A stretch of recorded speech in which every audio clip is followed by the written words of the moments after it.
नमस्कार विद्यार्थी मित्रांनो, स्वागत आहे आपलं यूट्यूब चॅनल ज्याचं नाव आहे मोहित मोटिवेटेड एक्झाम चॅनल। आज आपण बघणार आहोत महाराष्ट्र सेट नोव्हेंबर 2011 साली घेण्यात आलेल्या पेपर 1 मधील उर्वरित प्रश्नांची आता सुरुवात करूया व्हिडिओला।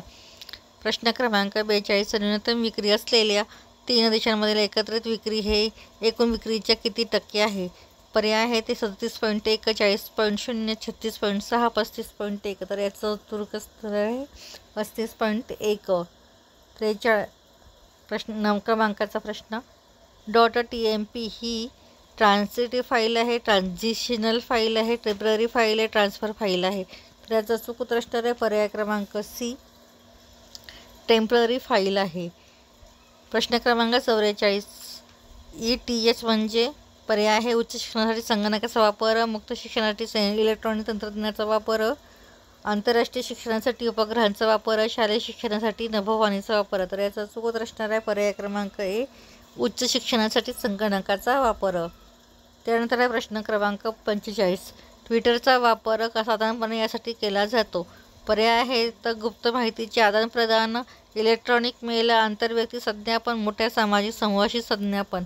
तर याचा चूक उत्तर असणार आहे पर्याय क्रमांक डी, मोठ्या सामाजिक समूहाशी संज्ञापनासाठी ट्विटरचा वापर केला जातो। त्यानंतर प्रश्न क्रमांक 46, आभासी वर्गात पर्याय आहे शिक्षकाने वर्गात प्रत्यक्ष हजर असणे आवश्यक नसते, शिक्षकाने वर्गात प्रत्यक्ष हजर असणे आवश्यक असते, प्राचार्याचे वर्गात प्रत्यक्ष हजर असणे आवश्यक असते, डी अध्यापनाचे वर्गात प्रत्यक्ष हजर असणे आवश्यक नसते? तर या प्रश्नाचं उत्तर तुम्हाला जर माहीत असेल तर तुम्ही कॉमेंट्स बॉक्समध्ये या प्रश्नाचं उत्तर कॉमेंट करून सांगा। त्यानंतर प्रश्न क्रमांक 47, संज्ञापनाची प्रक्रिया पूर्ण झाली असे केव्हा समजले जाते? पर्याय आहे जेव्हा विचाराचे संदेशात रूपांतर होते, जेव्हा संदेशाचे वहन होते, जेव्हा संदेशाचे वहन होते व तो स्वीकारला जातो, जेव्हा संदेशाचे वहन होते ते स्वीकारला जातो व त्यानुसार प्रत्याभरण होते? तर याचा चूक उत्तर असणार आहे पर्याय क्रमांक बी, जेव्हा संदेशाचे वहन होते। प्रश्न क्रमांक 48, सादरीकरणाच्या नियोजनावर पुढील घटकांचा प्रभाव पडू शकतो? घटक आहेत सहभागी व्यक्ती, परिस्थिती, उद्देश? पर्याय आहे केवळ 1 बरोबर आहे, केवळ 1 आणि 2 बरोबर आहेत, केवळ 1 आणि 3 बरोबर आहेत, वरील सर्व बरोबर आहेत? तर याचा चूक उत्तर असणार आहे पर्याय क्रमांक सी, केवळ 1 आणि 3 बरोबर आहेत। प्रश्न क्रमांक 49, भूऔष्णिक ऊर्जा म्हणजे?